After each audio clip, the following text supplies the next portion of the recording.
Assalamualaikum warahmatullahi wabarakatuh. Okey, hari ini saya nak tujuan saya buat video ni adalah untuk menyelesaikan masalah yang tugasan yang saya beri. Okey, pada kemarin saya beri tugasan untuk awak selesaikan. So, ramai antara awak yang dah hantar tugasan tersebut dan saya dah semak. Kebanyakannya betul, okey, cuma ada beberapa soalan lah dia mungkin tersalah konsep, bukan tersalah konsep, salah kiraan gitulah. Okey, so hari ini saya nak tunjuk penyelesaian dan markah yang sepatut diperolehi lah daripada soalan-soalan ni. Okey, untuk soalan yang pertama, seketul batu dilontar tegak ke atas pada hal laju 30 meter per saat. Hitungkan A ketinggian maksimum. Okey, seketul batu dilontar tegak ke atas. Okey, so batu tu mengalami nyah pecutan ataupun pecutan negatif, mana G dia sama dengan negatif 9.81. Okey, dia bermula hal laju awal dia U sama dengan 30 ms negatif 1 dan sehingga dia berhenti. Okey, maksimum dia akan berhenti pada satu titik. Pada masa tu V dia bersamaan dengan sifar ms negatif 1. Okey, so maklumat-maklumat ini yang kita ada. So kita kalau soalan A dia suruh cari ketinggian maksimum, maksudnya sesaran lah. Dia suruh cari sesaran. Jadi kita kena guna rumus yang tidak ada T. Okey, yang tidak ada T. T dia tak bagi kan berapa saat. So tak ada T. So rumus yang ketiga ni paling sesuai. So V kuasa 2 sama dengan sama dengan U kuasa 2 tambah 2GS. Okay. So V sifar kuasa 2 sama dengan U 30 kuasa 2 tambah dengan 2 negatif 9.81 darab dengan S yang kita nak cari. Okey.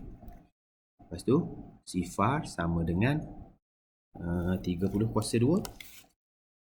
30 kuasa 2 bersamaan dengan 900.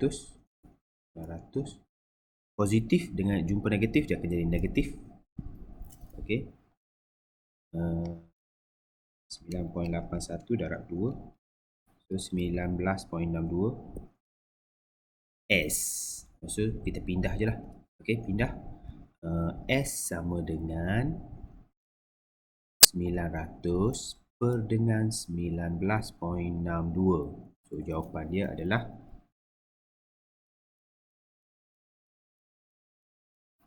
S900 19.62. So jawapan dia 45.87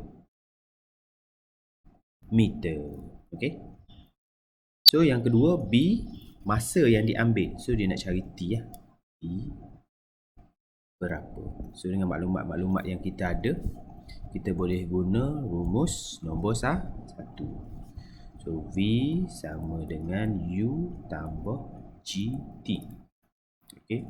V sifar U 30 tolak dengan 9.81 T. Maka T sama dengan 30 bahagi 9.81.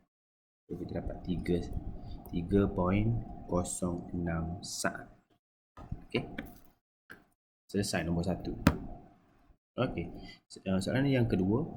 Seorang budak lelaki menjatuhkan sebiji batu daripada suatu tempat tinggi pada ketinggian 120 meter. 120 meter. So dia maksudnya dia bermula dengan U sama dengan sifar lah. Okey. Dan ni adalah S 120 sesaran dia. Bola itu mengalami jatuh bebas. Okey, bila dia jatuh ke bawah, G dia arah negatif 9.81. Okey, itu maklumat yang kita ada. V kita tak dapat bukan dia tak bagi. So kita kena carilah kalau dia nak T. Okey. Soalan A, apakah yang dimaksudkan dengan jatuh bebas? Okey, jatuh bebas ni jatuh simple saja, jatuh dengan pecutan graviti. Okey. Dia jatuh dengan pecutan graviti. Okey, maksudnya tak ada daya lain lah yang terlibat, geseran ke apa, tak ada. So ayat yang paling mudah dia jatuh dengan pecutan graviti. Okey, hitungkan masa oleh batu itu terkena tanah. Dia nak T. Okey, dengan maklumat yang kita ada. So yang mana agak-agak kita boleh guna? Tapi tak ada V. So persamaan nombor 2 kita boleh guna. S sama dengan UT tambah 1/2 GT kuasa 2.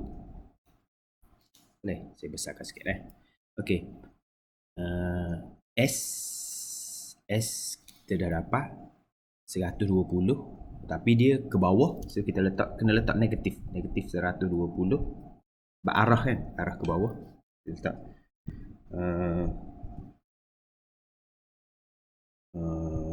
okey, seterusnya U sifar darat dengan T. Apa darat dengan sifar pun akan dihasilkan sifar, tambah 1/2 negatif 9.81 T kuasa 2. Okey, so negatif 120 sama dengan positif darat negatif, dia akan jadi negatif. Okey, 9.81 bahagi 2, 4.905 T kuasa 2. Okey, so bawa ke sini. Jadi T kuasa 2, Allah tebal pula.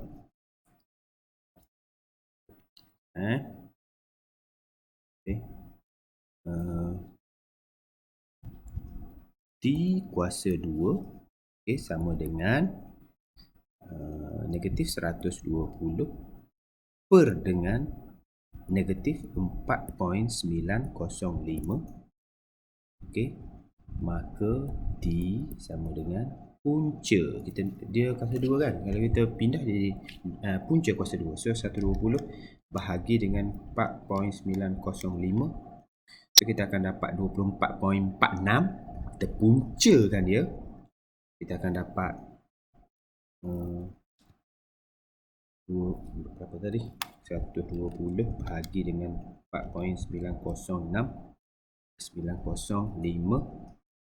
So 24.46 kita puncakan dia, kita akan dapat 4.95 saat. Okay, so dia mengambil masa 4.95 saat lah untuk jatuh daripada tempat asal ke tanah. Hitungkan laju batu itu ketika terkena tanah. Ini bermaksud dia nak suruh kita kira V lah. Okey, V sama dengan U tambah GT. Ini sama paling mudah sekali lah. Jadi U dia sifar tambah negatif 9.81, T dia 4.95. So jawapan dia 4.95 darab dengan 9.81. So jawapan dia 48.56 ms negatif 2. Tanda negatif jangan lupa. So maksudnya negatif tu menunjukkan arah laju dia ke arah bawah. Okey, so ramai saya tengok ada juga yang jawab betul pengiraan dia, tapi dia terlupa letak negatif. So kena berhati-hatilah lepas ni. Okey, lakarkan graf laju masa yang menunjukkan gerakan batu itu. Okey, gerakan masa. Okey, kalau kita tengok ni dia buat belah positif sahaja tau. Okey, sebenarnya gerakan batu tu adalah pada nilai negatif. Okey, nilai negatif. So, graf ni awak kena extrapolate-kan dia. Extrapolate tu maksudnya kita tambah. Kalau tak ada, kita tambah. Bawah gitu. Okey. Okey. Lepas tu, dia bermula dengan kosong. Saya buat warna kuning boleh? Okey. Graf tu berwarna kuning So, dia bermula dengan kosong, dia bergerak ke sini. Laju dia negatif. Negatif. Masa dia berapa saat? 4.95. So, masa di sini